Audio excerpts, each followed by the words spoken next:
चालाक बाज।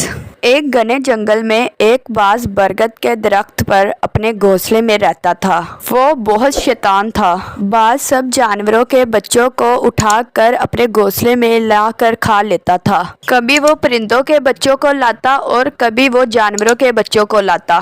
सभी जानवरों और परिंदों को अपने बच्चों की बहुत फिक्र थी।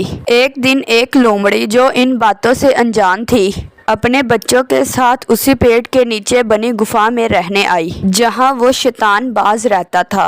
अगली सुबह लोमड़ी अपनी गुफा से निकलकर अपने बच्चों के लिए खाना ढूंढने गई। जैसे ही लोमड़ी वहां से गई, बाज उसके दोनों बच्चों को उठाकर अपने घोंसले में ले आया। जब लोमड़ी घर वापस आई तो उसने देखा उसके दोनों बच्चे गायब हैं, तो लोमड़ी अपने बच्चों को ढूंढना शुरू हो गई। मेरे बच्चे कहाँ गए? मेरे बच्चे, तुम कहाँ हो? लोमड़ी ने अपने बच्चों को इधर उधर ढूंढना शुरू किया। तभी एक उड़ते हुए तोते ने लोमड़ी से कहा, तुम्हारे बच्चों को बाज ले गया है, जाओ अभी जाओ, नहीं तो वो उन्हें खा जाएगा। क्या कहा? बाज?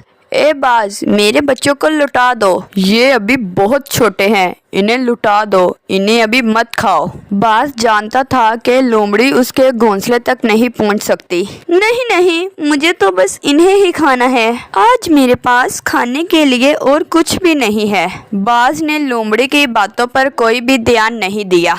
लोमड़ी को इस बात पर बहुत गुस्सा आया। लोमड़ी ने एक हल निकाला, पास ही जंगल से एक जलती हुई लकड़ी ले आई और बाज को डराने लगी। अगर तुमने मेरे बच्चों को नहीं छोड़ा तो मैं इस पेड़ को आग लगा दूंगी। धुएं से और इस आग से तुम भी मर जाओगे। अगर तुमने मेरे बच्चों को खाया तो मैं तुम्हें जिंदा नहीं छोड़ूंगी। आग की गर्मी और धुएं से बाज बहुत डर गया और उसने लोमड़ी के बच्चों को लुटा दिया। लोमड़ी के छोटे छोटे बच्चे माँ के पास दौड़ते हुए आए। लोमड़ी को देखकर उसके बच्चे बहुत खुश हुए। लोमड़ी ने अपनी समझदारी से अपने बच्चों की जान बचाई। प्यारे बच्चों, मेरे चैनल रिमशा रज़ा ऑफिशियल यूट्यूब चैनल को सब्सक्राइब जरूर करें। अल्लाह हाफिज।